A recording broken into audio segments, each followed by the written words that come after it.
Tu vois, je crois que c'était 2 millions sur une vingtaine environ qui sont générés par le marketing. Je pense du bon growth, c'est aligné avec les enjeux sales. Moi, mon objectif et ce que je regarde à la fin, c'est ce que ça m'a permis effectivement de générer plus d'ops et de faire plus de revenus, mais surtout est-ce que ça m'a permis de passer plus de temps avec des prospects. Dès qu'on va dire vous savez pas tellement quoi faire en prospection, vous êtes un peu perdu, donnez le plus de valeur possible. L'équipe sales, évidemment, ils sont pas là en train de chercher des petits comptes qui payent peut-être juste l'abonnement à 100 € par mois.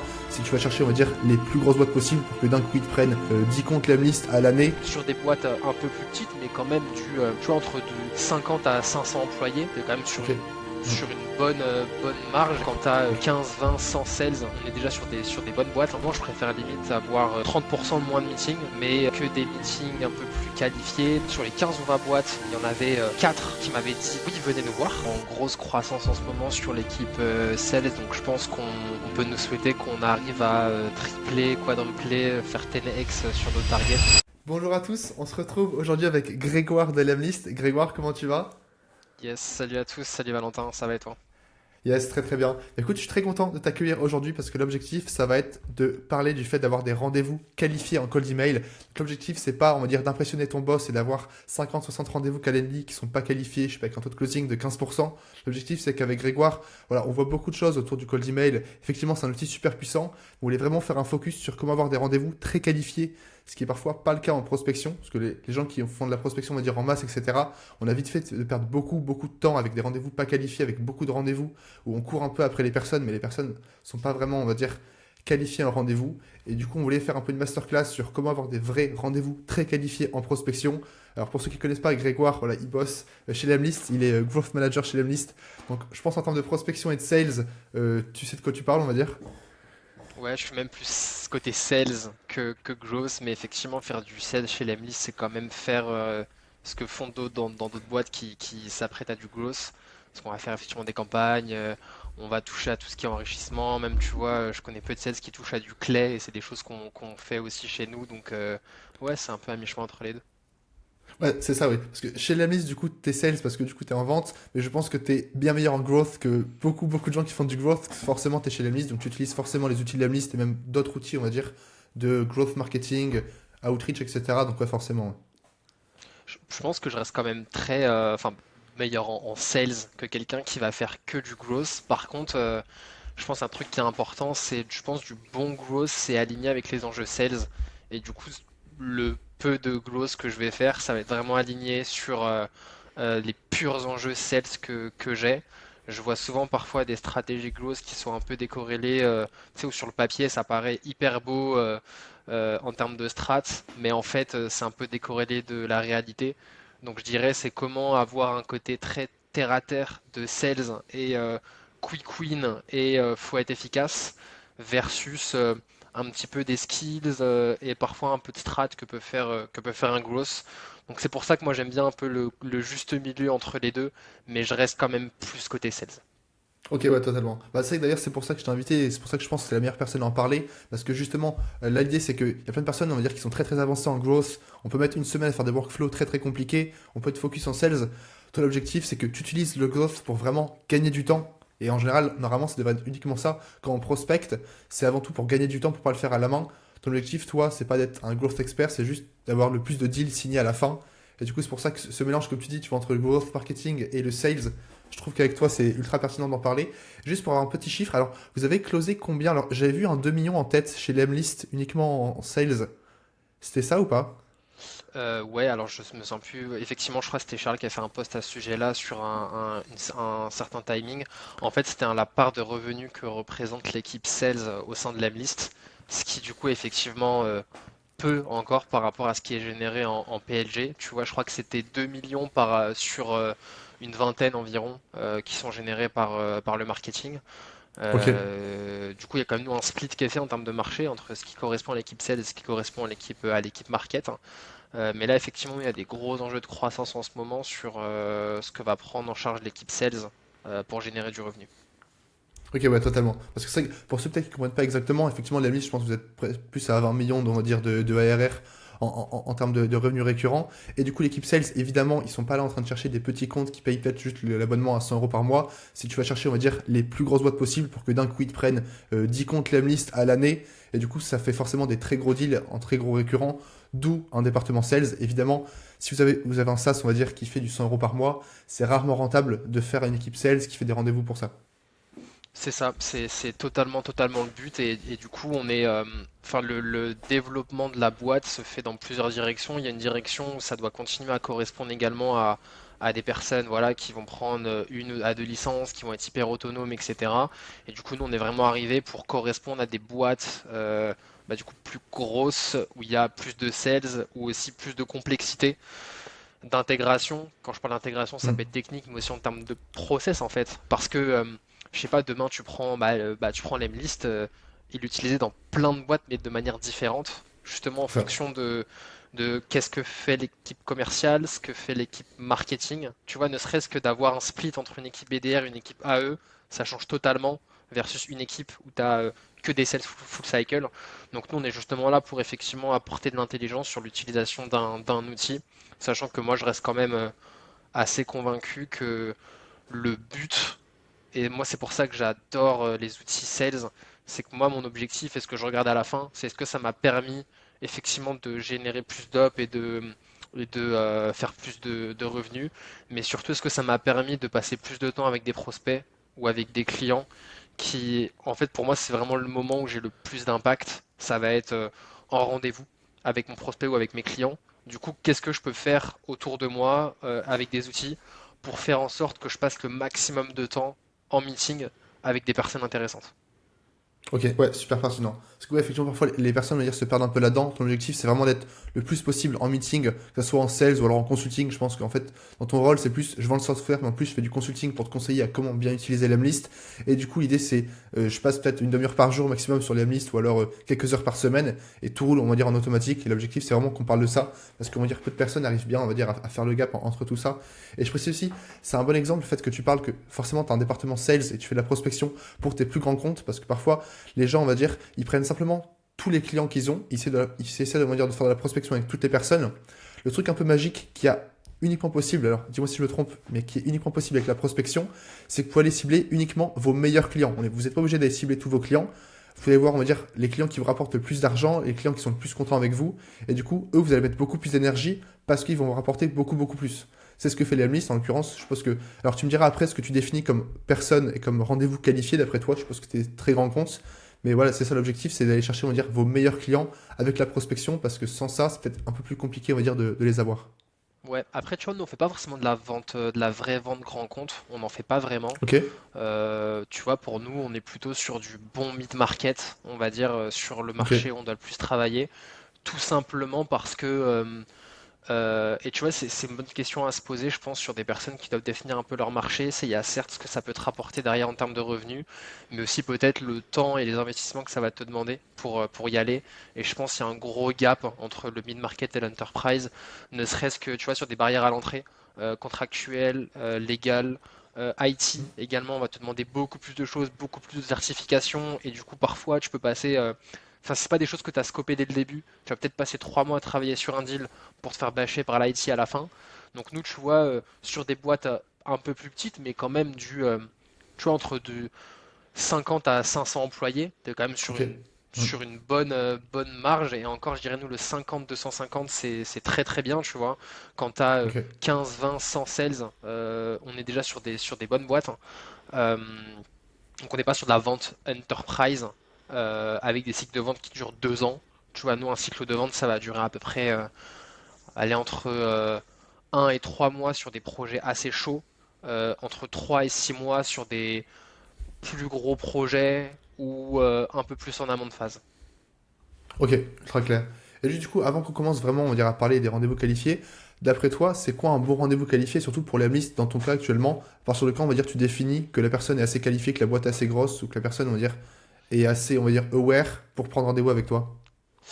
En fait, pour moi, il y a deux grosses différences. C'est soit on parle d'un rendez-vous qui vient par de l'inbound, soit on parle d'un rendez-vous qui vient que j'ai booké. par de l'outbound, je vais avoir un Ok. objectif qui va être très différent parce que du coup, la personne qui vient en inbound, elle est normalement déjà au courant qu'elle a un peu un problème. Donc, tu es un peu moins, entre guillemets, sur de la conscientisation du problème, mais plus d'essayer de creuser un peu autour de ce problème-là et effectivement de voir si tu as le meilleur fit. Donc, c'est essayer de catégoriser quand même en général hein, sur ces rendez-vous-là, dès le début, la taille un petit peu du projet. Est-ce qu'on parle de prendre une licence pour un sales ou est-ce qu'on parle d'équiper toute l'équipe? Est-ce qu'il y a un vrai use case outbound ou est-ce que c'est juste qu'ils veulent envoyer une campagne pour faire des meilleurs vœux à Noël, tu vois? Ça m'est déjà arrivé là sur le mois de décembre, un gars voulait prendre une licence Lamy juste pour envoyer des campagnes de vœux, tu vois. Donc ça c'est plus scoper, on va dire, l'importance du projet et est-ce que nous ça vaut le coup d'y passer du temps? Parce que du coup on n'a pas choisi effectivement avec qui on voulait discuter. Et versus un rendez-vous côté outbound où je pense l'idée c'est plutôt de bien comprendre en fait comment ils travaillent et ça va être quoi aussi leur top prio peut-être sur l'année prochaine. Qu'est-ce qu'ils font actuellement en termes d'outbound et qu'est-ce qui peut ne pas marcher. Donc l'idée hein, c'est peut-être d'avoir un projet chaud maintenant, mais en vrai quand tu vas chercher un deal en outbound, faut accepter que je pense que tu as peut-être deux tiers de tes deals ou même voire plus qui vont être en close lost au premier round, on va dire, et tu vas plus arriver derrière à les convertir avec un bon nurturing. Et moi, je le vois hein, sur des deals que j'ai eu en outbound, bah, je les ai peut-être close lost une à deux fois avant enfin d'avoir un vrai close one, parce que une fois, bah, c'est pas encore la priorité. Une deuxième fois, il y a eu un changement de stakeholder où il n'y a pas le budget, et c'est la troisième fois que ça passe. Donc je pense que c'est d'essayer de voir si déjà il y a des enjeux de prospection chez eux, comment on peut s'intégrer là-dedans et surtout essayer de créer une connexion en partageant, nous on partage beaucoup de bonnes pratiques qui se font dans d'autres boîtes pour qu'elles puissent voir comment s'en inspirer et que potentiellement la personne qui a peut-être pas un projet chaud pour mettre en place l'EMIS maintenant, dès qu'elle a une question autour de l'outbound et de la prospection automatisée, elle m'envoie un message sur LinkedIn, un peu en mode top of mind et on échange un peu en off et le jour où il y a un projet, bah là on peut en parler quoi. Ouais, c'est super intéressant de parler c'est vrai que du cycle, on va dire, de vente, parce qu'effectivement, à chaque fois qu'on fait, on va dire, du cold email ou de la prospection, on peut envoyer, on va dire, le bon message à la bonne personne, mais au bon moment, c'est rare, on va dire, de toujours tomber sur le bon moment. Et c'est vrai que pour ça, en l'occurrence, dis-moi si je me trompe, moi, de ce que j'ai d'expérience, je sais pas, avec mon agence off-bound ou avec mes clients, le taux, on va dire, de conversion reste toujours le même en prospection ou en inbound. Par contre, les cycles de vente sont beaucoup, beaucoup plus longs. Donc, en l'occurrence, je sais pas si tu as un taux de closing qui est également plus faible quand tu fais de la prospection, ou pas forcément. Alors du coup, toi, ton constat, c'est que les cycles de vente sont plus longs avec l'outbound qu'avec l'inbound, c'est ça? Ça, ils sont beaucoup plus longs, mais en général, au final, si tu as 30% de taux de conversion en inbound, tu vas quand même finir à 30% en prospection. C'est juste que peut-être que tes deals vont mettre 2 3 fois, 4 plus de temps, on va dire, à être signés. Euh, en tout cas, je suis aligné sur la durée du cycle de vente. Effectivement, Ouais. carrément, un projet qui est chaud en inbound, ça va forcément plus vite. Après, sur le taux de closing, et je pense une bonne question à se dire de, en fait, c'est quoi un vrai close lost et à quel moment je le mets vraiment en close lost, tu vois? Est-ce que le gars qui me dit en fait c'est pas le moment, on se reparle dans 3 mois, est-ce que je le mets en close lost ou est-ce que je le mets en attente et je laisse le deal dans mon pipe, tu vois? Donc je pense aussi de définir c'est quoi vraiment le close lost. Par contre, effectivement, sur des deals inbound, ça va plus vite. Mais tu as aussi peut-être aussi plus de euh, compétiteurs qui sont dans la danse. Et je pense qu'il y a un réel aussi besoin, enfin un réel enjeu dès le début de te différencier de ce qu'ils regardent actuellement en termes de benchmark. Donc vraiment enfin nous chez Lemis, on a comme des gros piliers dans notre positionnement qui sont notamment Mhm. le multicanal et la délivrabilité. Et maintenant quelque chose qu'on a qui est qu'on met en place dans pas mal de boîtes, c'est d'utiliser l'Emlist sans quitter le CRM. Où en fait du coup on a des sales qui lancent des séquences Lemlist sans quitter HubSpot et sans quitter Salesforce. Et là du coup on vient en fait doper le CRM sur la partie prospection tout en gardant un process simple pour les sales. Et ça, en fait, ces trois piliers, c'est des choses que j'essaie de vraiment mettre en avant dès le début pour voir si en fait ça aligne avec leurs enjeux. Si ça l'est pas du tout, bah en fait ça vaut peut-être pas le coup que je passe trop de temps Ok. sur ce deal parce que peut-être qu'ils ont besoin d'autre chose. Ok. Ok, ultra clair, ouais. Et juste, c'est qu'on avait parlé un petit peu de, on va dire, comment t'arrives à avoir des rendez-vous très très qualifiés avec, on va dire, la segmentation et le fait de oser, on va dire, cibler qu'une personne et de pas, on va dire, avoir la FOMO de ah bah mince, mais si je cible que cette cible-là, peut-être que je vais louper une autre cible, par exemple, comment tu gères un peu, on va dire, tes segmentations et le fait de parfois avoir de la FOMO, dans le sens, peut-être que je pourrais cibler plus large parce que je pourrais avoir plus de personnes. Enfin, c'est ce que beaucoup de gens, on va dire, pensent en général quand ils font de la prospection. Ouais. Bah en fait je l'ai fait, et je pense que je me suis un peu cramé, où je faisais trop de rendez-vous et en fait je passais autant de temps pour closer un deal à peut-être deux trois licences que pour closer un deal à 6 ou 7. Parce que pour le coup, bah, j'ai plus de meetings, mais je rapporte pas le plus de revenus à la boîte. Au bout d'un moment, ta batterie, elle commence un peu à se vider. Et bah, c'est aussi plus intéressant de bosser sur des deals un peu plus gros, c'est un peu plus complexe. Moi, j'aime bien, c'est plus intéressant. Du coup, ça a été de me dire, bah, est-ce que plus, c'est toujours mieux? Bah, pas forcément, je préfère limite avoir 30% de moins de meetings, mais que des meetings un peu plus qualifiés. Donc quand je dis qualifiés, c'est du coup avec des boîtes qui fit plus avec les personnes avec qui je devrais parler. Donc effectivement, des boîtes où je sais qu'au minimum, il y aura X nombre de licences et où ça vaut le coup que j'y passe du temps. Donc je Ok. pense que c'est définir, et tu vois, ça c'est pour l'Emlist, nous, un de nos critères phares, ça va être le nombre de commerciaux qu'il y a dans la boîte. Tu vois, bah, demain, tu me pousses une boîte où tu as 300 employés, mais que 2 sales. Ça arrive hein, sur des boîtes où ils ont des petites équipes sales, où ils ont, je sais pas, ils font de la production, ils font plein de trucs. Bah, c'est pas intéressant pour moi, même si sur le papier, tu as 200 à 300 salariés. Alors qu'à l'inverse, la startup où ils sont 20, mais sur les 20, tu as 10 commerciaux, t'as des boîtes comme ça. Là, pour Ouais. le coup, c'est top. Donc nous, c'est vraiment la data qu'on va regarder de près. Ça va être le nombre de commerciaux qu'il y a dans la boîte, parce que c'est vraiment impactant sur le nombre de licences qu'ils vont prendre. Et ensuite, en fait, nous, on fait un scoring pour définir les comptes qu'on va aller cibler. Donc ça, le scoring, c'est le truc qui est géré, qu'on va voir sur HubSpot. Mais moi, je fais pas un scoring de mon côté dès que je vois une boîte sur LinkedIn. Le truc que je regarde en priorité, en fait, c'est combien ils ont de sales. S'ils ont plus de X sales, je vais y aller. Donc on va regarder sans priorité, nombre de sales dans la boîte. On essaie de savoir également quel CRM la boîte elle a en place. Parce que comme nous on a intégré nativement avec HubSpot, Salesforce et Pipedrive, logiquement on a plus d'adhérence avec ces boîtes-là que celle qui est sur Odoo par exemple, voilà, ou des CRM avec qui on n'est pas intégré. Donc on sait que ça peut poser problème. Donc on va d'abord se concentrer sur les boîtes avec qui on fit le mieux. Ok, ultra clair. Et du coup, partons du principe que tu sais que la tennis d'entreprise, on va dire, tu sais qu'ils sont du coup, normalement, ils utilisent un CRM du coup qui est partenaire avec la liste, donc un des trois, et en plus, du coup, ils ont assez de commerciaux pour que ça soit pertinent.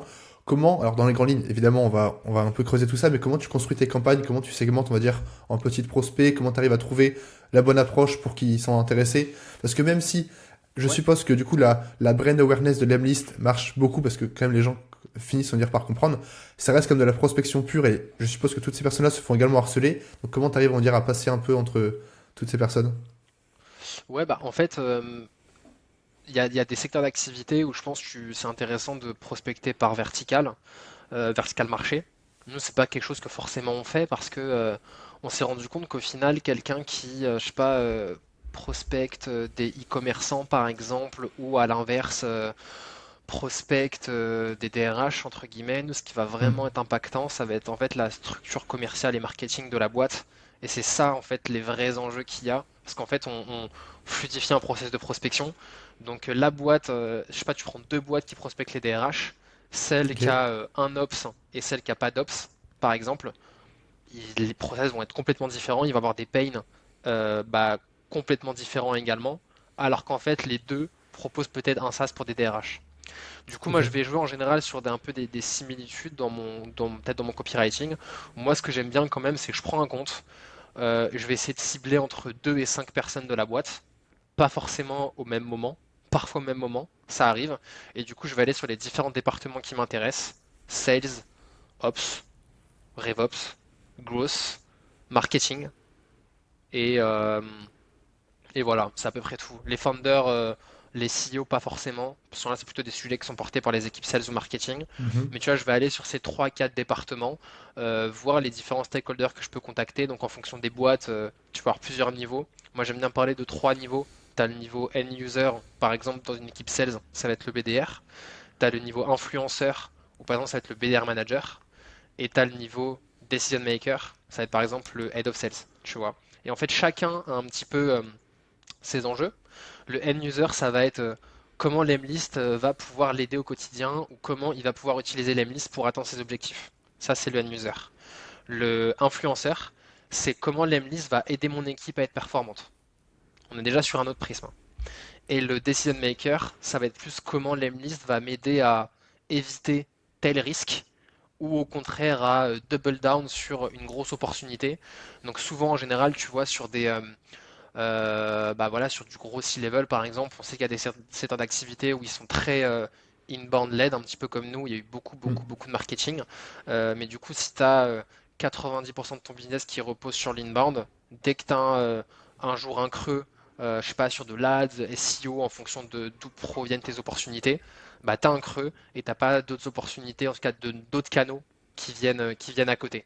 Et là, du coup, tu es plus sur un discours qui parle pas trop à un BDR, mais qui parle effectivement plus à voilà, du niveau hiérarchique et un point de vue un peu plus global au niveau de la boîte.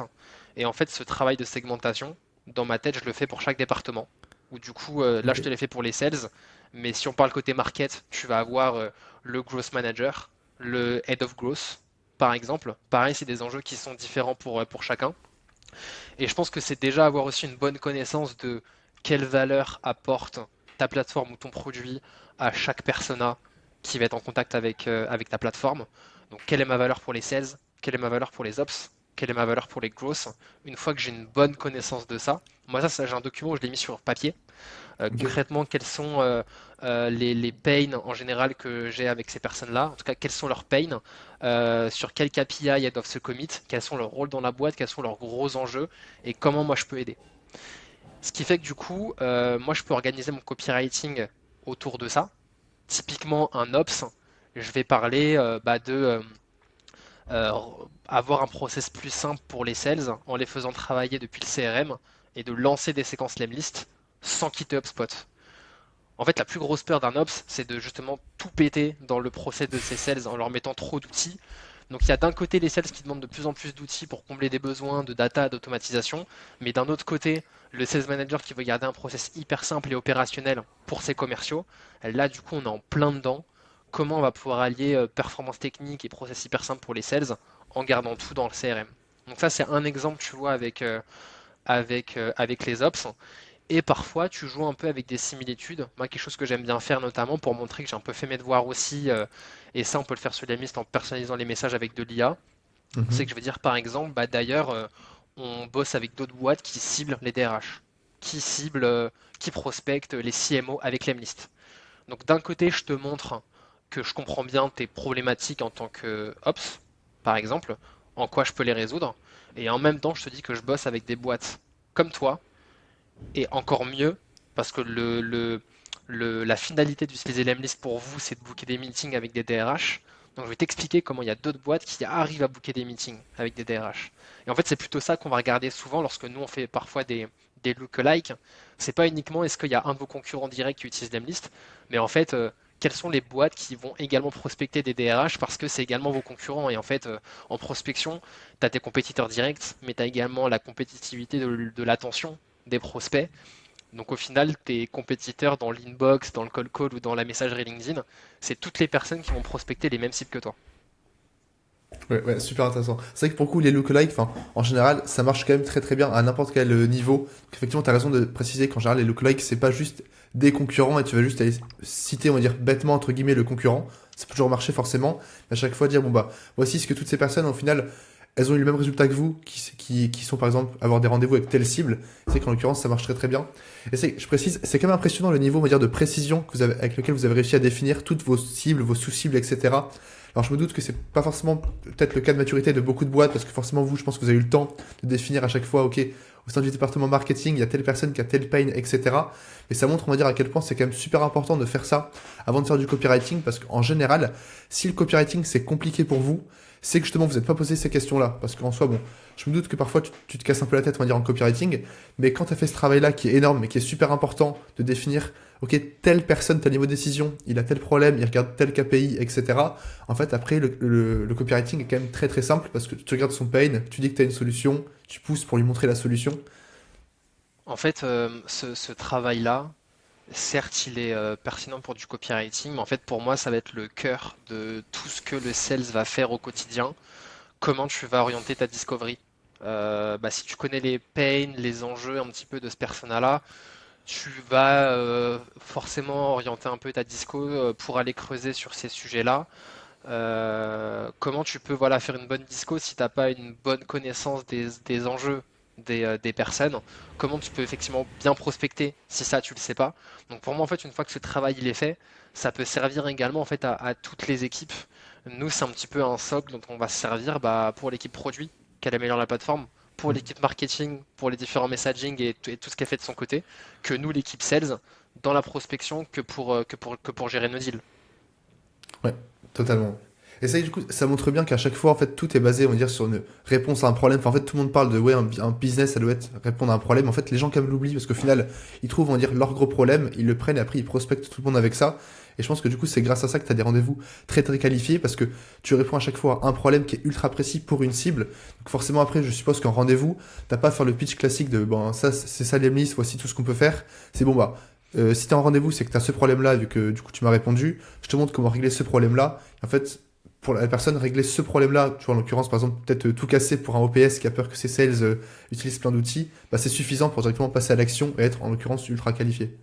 Ouais, c'est ça, et en fait, je pense que tu es encore plus puissant quand dans ton deal, tu arrives aussi à, et c'est ce qu'il faut normalement, répondre aux enjeux de différents départements, et c'est ce que nous, on essaye de faire avec l'Emlist. Donc, tu vois, côté Ops, process plus simple pour les sales, faciliter la délivrabilité, concrètement. Mm. Côté sales, c'est pouvoir faire de la prospection multicanal et surtout de passer le moins de temps possible sur la partie relance email, LinkedIn, mais de passer plus de temps en meeting et sur les calls. Et tu vois, si je parle plus à une équipe marketing, ça va être, c'est top, tu as tes tunnels de vente côté marketing qui tournent. Maintenant, moi, je te donne dans les mains une plateforme où tu vas pouvoir contacter des personnes qui n'ont jamais opt-in dans ta base. Tu vas pouvoir aller les contacter sur LinkedIn en one-to-one en utilisant l'identité de tes commerciaux et surtout le sales qui peut-être met parfois 2 semaines à contacter le prospect que tu lui as signé dans le CRM parce que le gars il a participé à un webinar. Tu vas pouvoir avoir la main pour lancer une campagne au nom de ton commercial avant même que lui il commence à faire les appels. Ce qui fait que du coup potentiellement avant le lead qui était warm entre guillemets et ton commercial il mettait 2 semaines à le contacter, tu le contactes dès le jour 1 avec peut-être un email, une action LinkedIn et ensuite tu demandes à ton sales de l'appeler. Donc plutôt que d'appeler 50 personnes, peut-être que déjà il n'en appellera que 45 parce que tu en auras 5 qui auront répondu et au moins ça te permet d'être hyper réactif sur l'adressage de ces listes-là. Donc tu vois, avec ça, on répond aux enjeux de différents départements, même si dans les faits, on parle d'une plateforme qui permet de faire des séquences. Yes. Et justement, bah, la question, je pense que beaucoup de monde se pose, c'est à quoi ressemblent, on va dire, les campagnes de l'Emlist? Parce que bon, sachant que tout le monde a envie de voir un peu les campagnes de tout le monde, les campagnes, on va dire, de l'Emlist, je suppose que beaucoup de gens, on va dire, aimeraient les voir. Je vais pas forcément te demander, on va dire, d'expliquer toutes les campagnes, mais quand tu as justement tous ces pains que tu as identifiés, là, du coup, tu as les profils, tu as les campagnes, comment tu gères un peu la partie copywriting? Est-ce que tu balances tout dans un email? Est-ce que du coup, tu prends chaque point, peut-être que tu le relances à chaque fois dans un email différent? Comment tu gères un peu ça dans les grandes lignes chez l'Emlist? Ouais, c'est un bon point. On fait pas, enfin, on n'a pas forcément des séquences genre hyper. Enfin, moi j'aime bien les choses simples. Et je pense que, enfin, au-delà du copywriting, 80% du taf, ça va être le ciblage et la compréhension des enjeux, avec le copywriting qui en découle. Derrière, c'est comment être sûr d'avoir un minimum de touch points pour avoir des réponses des personnes. Et je pense que deux trois mails, deux trois actions sur LinkedIn et 2 à 4 tentatives de call, c'est déjà très bien pour contacter quelqu'un sans forcément se dire voilà, je pars dans des séquences avec 15-20 mails qui vont s'étaler sur 3 6 mois, etc. Ça, c'est hyper compliqué à suivre. Donc, moi, j'aime bien plutôt avoir des campagnes un peu, entre guillemets, un peu template que je peux utiliser. Un créneau dans ma semaine où mon objectif, c'est d'ajouter les bons prospects dans les bonnes campagnes et d'appuyer sur le bouton envoyer. Ce qui fait que du coup, je ne veux pas contacter 500 personnes d'un coup, mais je vais y aller petit à petit. Je m'assure d'avoir un ciblage qui est quali. Et du coup, moi, sur les emails que je vais partager, tu as des frameworks effectivement côté marketing. Donc, tu as les frameworks AIDA, les frameworks plutôt problèmes, solutions, etc. Moi, ce que j'aime bien plutôt sur le premier email parfois, ça va être plutôt de faire comprendre à la personne que, enfin, ça dépend de la stratégie, tu vois, mais en général, on bosse avec des boîtes comme vous qui avaient tel problème. Est-ce que ça peut vous intéresser que je vous explique en fait comment elles ont traité ce problème-là? Donc en fait, moi je fais beaucoup de retours d'expérience en fait, Mm. où je suppose des pains qu'elles peuvent avoir, et du coup en fonction de la boîte, de ce qu'on a pu cibler en scrapping avant, si elle a HubSpot, si elle a telle ou telle plateforme, je vais mettre en avant potentiellement une pain en particulier. Et je lui dis voilà, est-ce que ça peut vous intéresser qu'on vous montre comment on a aidé telle boîte sur ce sujet-là, ou est-ce que ça peut vous intéresser d'en savoir plus, typiquement. Donc tu vois, ça peut être ça sur le premier email. Sur le deuxième, je vais plus être par exemple parfois sur le partage d'une ressource, ou sinon rentrer un peu plus dans le détail sur comment on a résolu le problème, et en ajoutant quelque chose par rapport à leur CRM par exemple, en fonction, tu vois. Mais le deuxième email, je vois plus comme la continuité du premier. Ok. Et le troisième email, chose que j'aime bien faire, c'est sur l'email de breakup, je t'en avais parlé lorsqu'on s'est appelé, Mm. c'est name dropper des noms de collègues dans le cas où en fait c'est pas un projet maintenant où la personne n'a pas le temps. Est-ce que ça peut être pertinent que j'en parle avec Valentin ou avec Thomas si je m'adresse à Lucas par exemple? Et ça du coup, enfin c'est pas des choses que normalement les gens font lorsque la prospection est automatisée. Ils disent bah voilà, je sais que c'est pas un message automatisé, la personne elle a passé un peu de temps sur mon profil pour savoir un peu qui faisait quoi dans la boîte. Donc ça c'est des choses qui marchent assez bien. Ok, ouais. C'est qu'il y a deux points super importants que tu as annoncés. Le premier, on va dire, c'est apporter de la valeur. Dès que, on va dire, vous savez pas tellement quoi faire en prospection, vous êtes un peu perdu, donner le plus de valeur possible, c'est jamais une erreur. C'est-à-dire ce qui marche. Et c'est vrai que je suis persuadé que même avec aujourd'hui, on va dire, on peut faire de la personnalisation ultra avancée, donc déjà grâce à Lemlist, mais grâce à plein d'autres outils. Et on va dire, quand c'est mal fait, on va dire que ça n'a pas tellement de valeur de résumer son site web et résumer son parcours scolaire depuis 15 ans dans le premier email. Enfin, j'en reçois beaucoup comme ça. Alors que quand on apporte de la valeur, tu vois, comme tu dis, premier email, voici exactement ce que j'ai fait pour ton concurrent. Est-ce que je peux t'aider? Deuxième, tu vois, tu donnes une ressource. En général, on va dire donner de la valeur, c'est vrai que ça marche toujours très très bien. Et c'est que tu as dit un truc qui m'a fait rigoler dans le sens, chez les Almistes, nos campagnes sont très très simples. Et en fait, je pense que les gens se rendent pas compte à quel point tout le travail en amont est beaucoup plus important. Donc, tu vois, délivrabilité, ciblage, etc. Enfin, moi, je sais que certaines personnes me demandaient, on va dire, des templates de campagne que je faisais pour mes clients, par exemple, parce que j'étais une agence de prospection. Et en fait, ils voient la campagne, ils sont là, bah, c'est une blague, genre, c'est ultra simple. Et je suis sûr que si on voyait les campagnes que tu fais avec les Almistes, en fait, toute la complexité vient avant.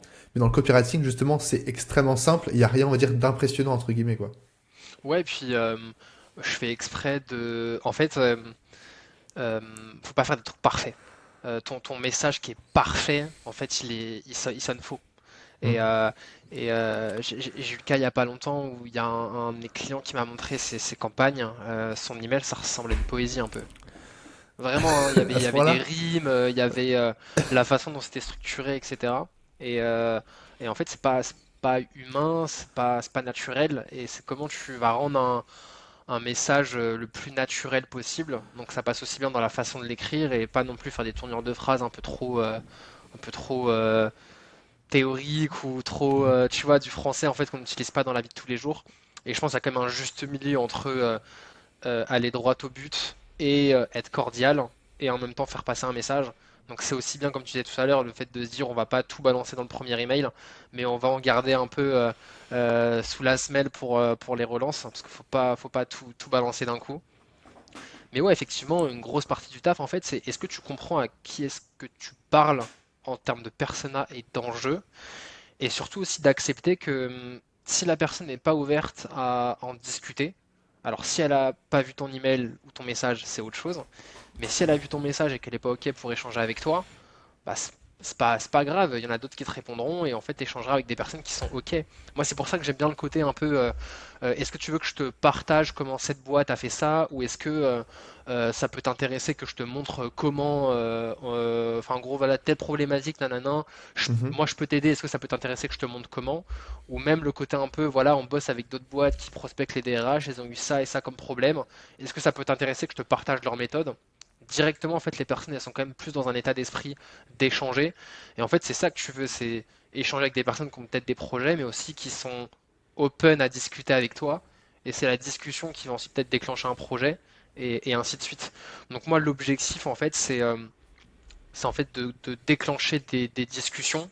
Et tu vois, moi, il y a une question que je me suis posée récemment, c'est on parle beaucoup de, tu sais, t'as le setting, tu as le soft call to action où le but c'est d'entamer le plus de discussions possible. Je pense qu'il y a quand même une limite également sur toi, ce que tu es capable d'avoir comme temps à allouer à l'animation de ces discussions au quotidien en tant que sales. Parce que tu vois, moi je fais du cycle de vente complet, je vais gérer l'inbound, la prospection. Je peux pas faire du setting avec tout le monde et lancer des discussions comme ça. Parfois, justement, d'être un peu straight to the point, au moins, est-ce que ça vaut le coup d'en discuter?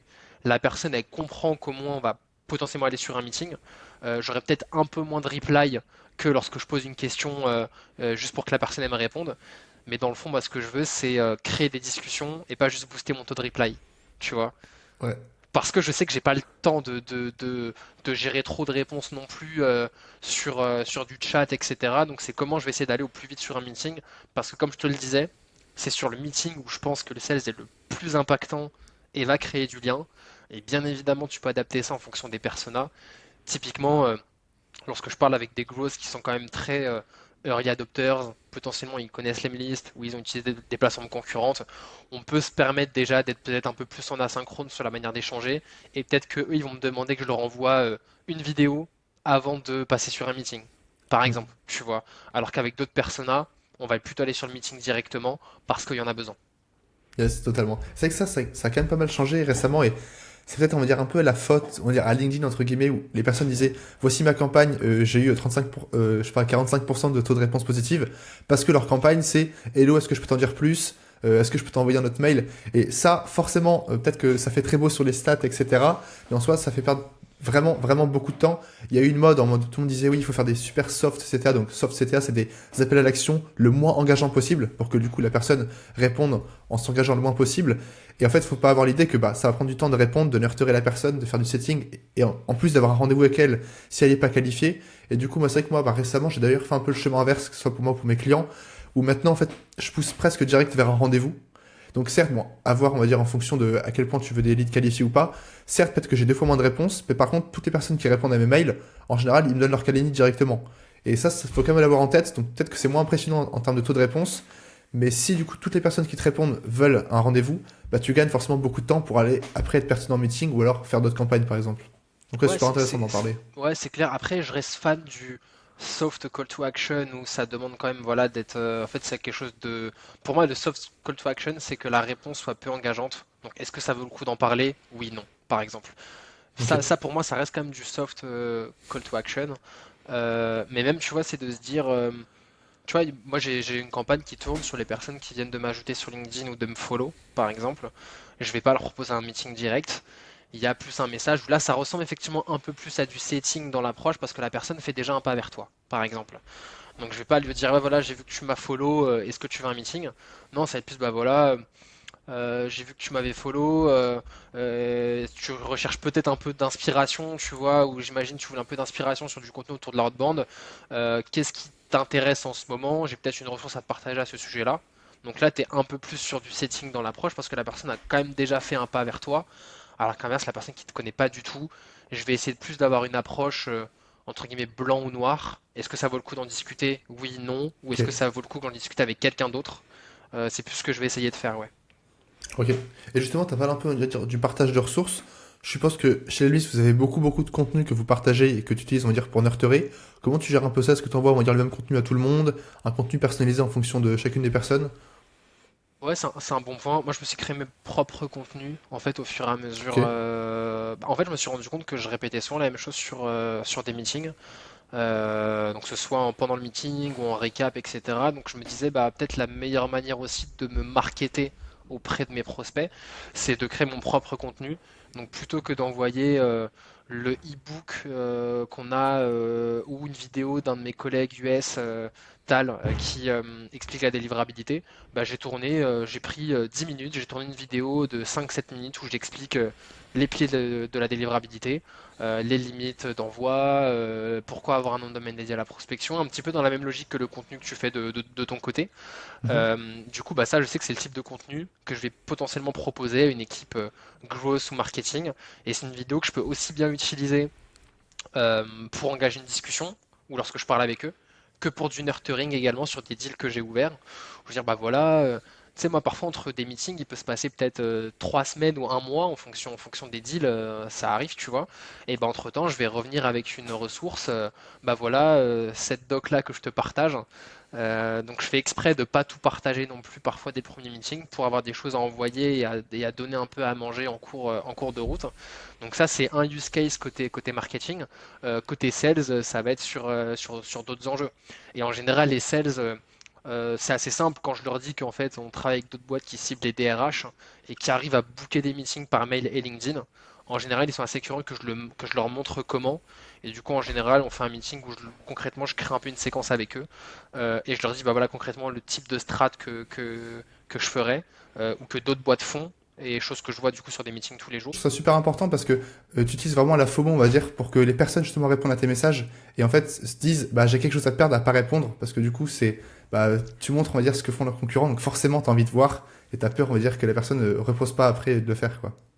Ouais, c'est 100% l'idée, effectivement. Et également alors tu parlais un petit peu on va dire des micro-conversions quand on s'était appelé. Qu'est-ce que tu suis à chaque fois pour savoir si une campagne marche bien parce que on voit beaucoup de taux de clic, taux d'ouverture. Bon je pense que ça c'est un peu obsolète en l'occurrence. Quel KPI on va dire tu suis pour voir si tu as des bonnes campagnes, si tu as un bon taux de closing et globalement on va dire si tu arrives à bien faire ton travail. Ouais, bah c'est assez simple. Moi, je me focus principalement sur le taux de réponse et le nombre de meetings booked derrière. Et après, on va aller sur le nombre de meetings, combien ça a généré de vraies opportunités et ainsi de suite. Donc tout ce qui est taux d'ouverture, taux de clic, moi, je vais pas forcément les traquer. Et du coup, lorsque je parlais plus de mini conversion, effectivement, c'est bah, tu vois, tu as la personne parfois qui va te répondre à un email de prospection en te posant une question. Bah, je vais plutôt répondre à cet email-là et dire est-ce que ça vaut le coup, tu vois, tu sais, je vais dire par exemple la question est-ce que ça vaut le coup d'en parler? Il va me répondre sans me dire que ça vaut le coup d'en parler, mais en me disant autre chose. Bah, plutôt que de lui répondre et de lui mettre mon lien d'agenda, je vais lui répondre et je vais lui reposer la question encore une fois. Est-ce que, enfin, je vais lui répondre et je vais dire voilà, si tu veux, on peut en parler un peu plus en détail. Je peux te partager mon lien d'agenda si c'est OK pour toi. Et c'est quelque chose que j'aime bien faire également sur LinkedIn où ça m'arrive, parfois il y a des personnes qui me répondent, il y a peut-être un intérêt, plutôt que de répondre mon truc et de balancer mon lien, c'est je réponds et je pose la question, est-ce que tu veux que je te partage mon agenda? Et si la personne me dit oui, bah je sais que là, elle va normalement booker un meeting, tu vois. Et au pire des cas, je pourrais relancer dans ce cas-là. Mais si je dirais que je balance mon truc avec mon lien, même si elle m'a répondu une fois, je trouve que ça fait un peu trop brut de décoffrage, tu vois. Et moi, c'est du coup ce que j'appelle un peu les mini-conversions, qui serait peut-être de valider la réponse. Donc, tu as une réponse, c'est cool. Est-ce que tu valides un intérêt? Ok. Mais est-ce que tu valides ton intérêt en ça vaut le coup d'en discuter? Et de booker un meeting pour ça. Ouais, totalement. C'est que je trouve ça super intéressant parce que c'est vrai que bah, tu l'as dit pour deux choses. Déjà, on va dire le fait de balancer un lien Calendly, ça se fait plus. Alors déjà, ne le mettez pas dans l'email évidemment, mais encore moins parfois dans la première réponse dès que la personne dit oui, est-ce que je peux voir un peu votre cas client et là bam, tu lui balances ton Calendly. Alors de un, c'est possible que ça plaise pas et surtout, enfin, ton temps est précieux, faut pas que tu balances ton Calendly à tout le monde, surtout à des personnes comment dire, à moitié qualifiées.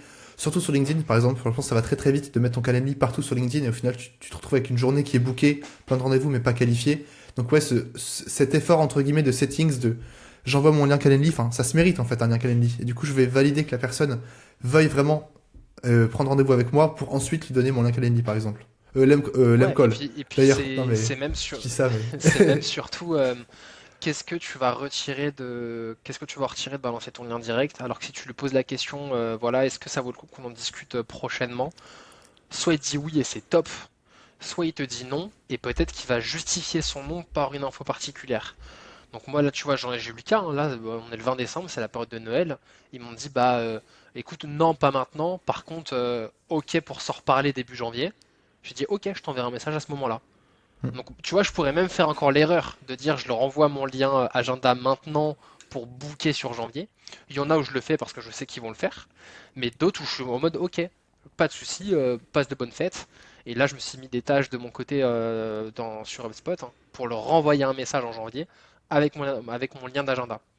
Et c'est là, je pense, où en fait, c'est hyper aussi important de. C'est cool d'avoir des replies, mais comment derrière tu vas gérer l'après-reply de relance de la personne à qui tu as partagé ton agenda et qui a jamais booké. Comment tu vas gérer entre guillemets la relance ou le nurturing sur quelqu'un qui t'a répondu un peu de manière positive mais qui n'a pas booké.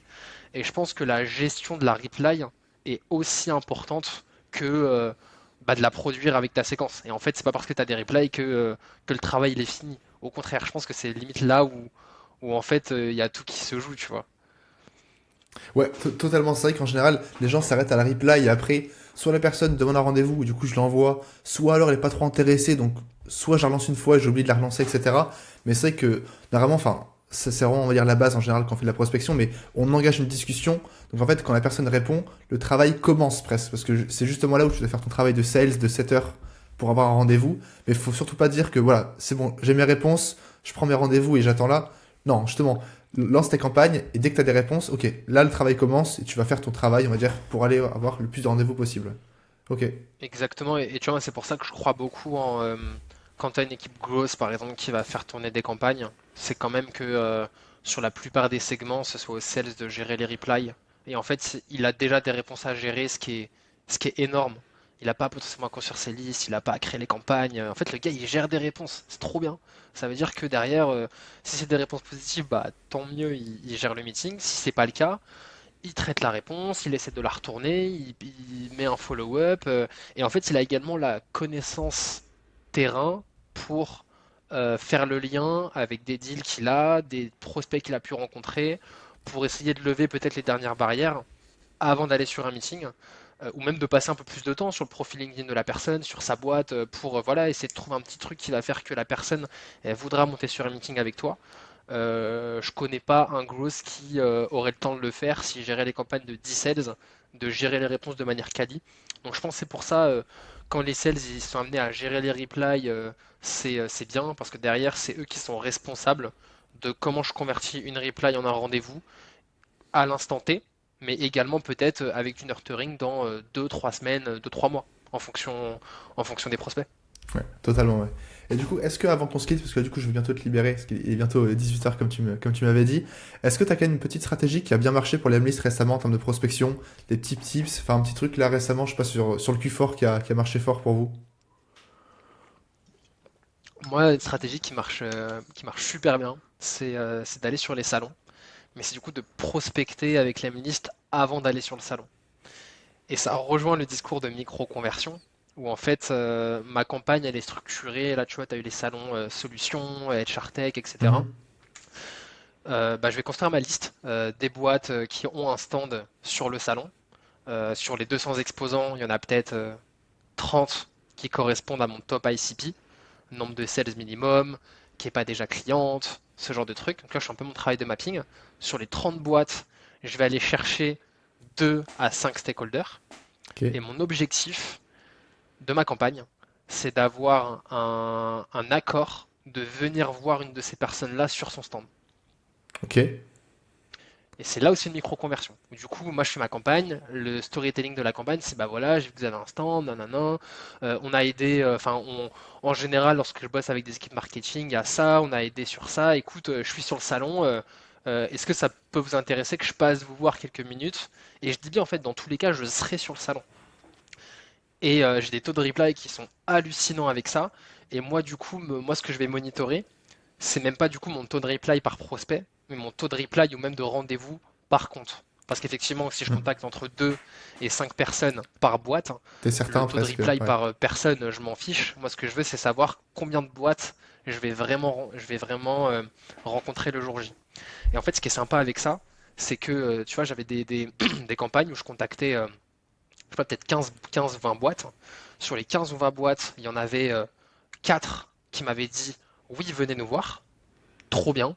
Je sais que je vais sur le salon, j'ai déjà 4 rendez-vous de bouquets et des personnes du coup qui m'attendent, qui savent que je vais venir. Hmm. Donc c'est génial. Ton icebreaker, il est déjà là. Ouais, Bah c'est sûr. voilà, on avait dit qu'on se verrait, etc. Et après, là, c'est à toi d'être bon sur le partage d'expérience et ce genre de choses. Et en général, c'est un peu le côté que je fais. C'est voilà, on bosse avec des boîtes comme vous qui ciblent les DRH, on a des aidés à faire ça. Est-ce que je peux venir vous voir pour vous en parler un peu sur le stand? Ils sont sur un salon, ils sont là pour rencontrer des gens. Donc tu as peut-être déjà 3-4 meetings sur le salon. En plus, parfois, tu as les personnes qui te disent, bah écoutez, en fait, j'y serai pas, où en fait j'ai pas le temps, je serai avec des clients, mais ok, on peut en discuter en visio. Du coup, ça me permet aussi de booker des meetings en visio. Ce qui fait que derrière, je peux aussi me concentrer. Une fois que j'ai fait mes rendez-vous prioritaires sur le salon, je vais aller voir les autres stands qui, eux, m'ont peut-être pas répondu. Et là, je vais aller les voir un peu plus au culot. Et parfois, ils me disent, ah ouais, j'ai vu vos emails, etc. Bon, bah merci d'être passé quand même.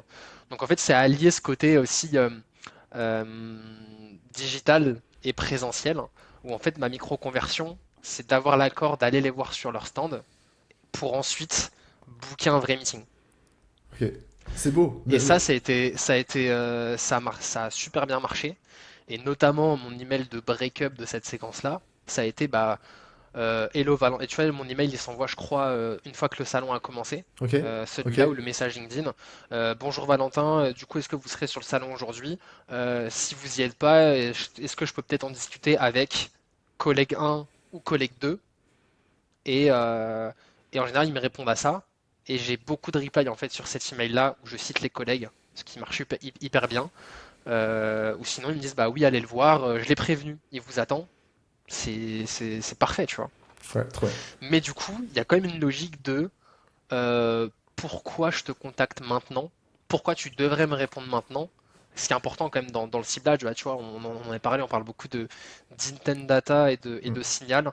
Et moi, je fais vraiment la différence entre la data qui est de l'information. Donc pour moi, l'information, ça va être le CRM qu'elle a, le secteur d'activité, ce genre de choses. Et l'intent data, pour moi, l'intent, c'est quelque chose qui bouge, un signal, quoi. Et le signal, ça va être la présence au salon. Je te contacte pour le coup là parce qu'il y a cette présence au salon. C'est ce qui rend légitime que je te prospecte toi et pas quelqu'un d'autre. Et c'est pour ça que tu devrais potentiellement me répondre. Et c'est ce qui apporte, je pense, un petit peu de contexte autour de la prospection. Et je pense que c'est comment à chaque fois tu fais en sorte d'essayer d'amener du contexte lorsque tu contactes quelqu'un. Je pense pas qu'il faille forcément que de l'intent pour contacter des personnes. C'est juste qu'effectivement, lorsqu'il y en a un, ça fonctionne bien. Et autant miser double dessus, quoi. Yes, totalement. Et d'ailleurs, est-ce que du coup, pour tous ceux qui veulent un peu répliquer la stratégie, quand du coup tu vas choper après les noms des personnes, tu passes par quel, on va dire, je sais pas, logiciel ou quel workflow pour faire ça? Et bah écoute, c'est une bonne question, parce que c'est un truc que je fais à la main. Ah ouais, vraiment?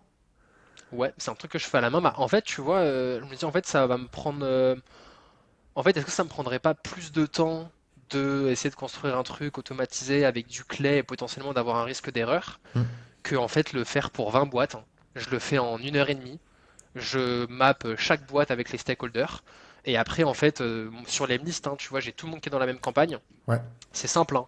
J'ai mes 5 lignes des personnes qui sont de la même boîte. J'ai juste à copier, coller les prénoms dans la case, dans la variable coworker 1 et coworker 2. Ça me prend. Et tu vois, et c'est ça que je trouve qui est hyper important. C'est bien d'automatiser sa prospection, mais du coup, est-ce que tu as conscience d'à quel moment en fait tu es vraiment impactant? Et moi, du coup, l'objectif de cette campagne-là, c'est je suis sûr que le moment où je suis le plus impactant, ça va être sur la sélection des personnes et des comptes que je vais target. Ce qui, du coup, est notamment au sein de l'équipe commerciale, je vais choisir qui est-ce que je vais cibler au sein de l'équipe, entre le head of sales, le BDR manager. Parfois, je vais contacter les deux. Et du coup, je vais faire après mes automatisations avec la variable de la personne. Parce que là où je suis le plus impactant, c'est de choisir les personnes avec qui je vais vouloir échanger. Parce que je suis sales, je suis censé avoir du pif un peu sur qui est-ce que. Avec qui je vais avoir les plus hauts taux de reply, tu vois. Et même, je le vois hein, dans une équipe marketing, par exemple. Bah, sur le papier, tu vas avoir le gars, profil un peu marketing traditionnel, peut-être un peu moins présent sur LinkedIn, ce genre de choses. Et à côté, le gars qui a peut-être 4-5 ans d'expérience, qui est un peu dans la sphère grosse, ce genre de choses, là je sais que je vais avoir de meilleurs taux de reply avec ces gars-là. Mais Yes. ça du coup c'est un truc qu'une IA peut pas forcément faire à ma place et ça vaut le coup que je passe du temps dessus. Merci de le dire parce que Mais du coup, sur ouais, Clay c'est également faisable, je l'ai ouais. déjà fait. T'as toujours quand même des ratés. Et là moi je voulais pas avoir de ratés justement sur cette campagne-là. Ok. Ouais, merci de le dire parce que justement, tout le monde dit qu'il faut arrêter, on va dire, de tout automatiser. Forcément, les gens pensent qu'on le dit alors qu'on le fait pas vraiment. Si un gars lui-même de l'Emlist explique qu'il fait des choses à la main, ça vous prouve que vous n'avez pas d'excuses pour quand même prendre du temps, on va dire, et faire des choses à la main. Donc voilà, déjà, merci pour dire tout Ouais, ça. et moi j'envoie toujours des emails à la main, hein. J'envoie toujours des messages LinkedIn à la main. Ce qui est même parfois un peu frustrant parce que tu te fais chier à faire un beau mail manuel ou un beau mail LinkedIn et le gars il te répond super campagne Lemlist.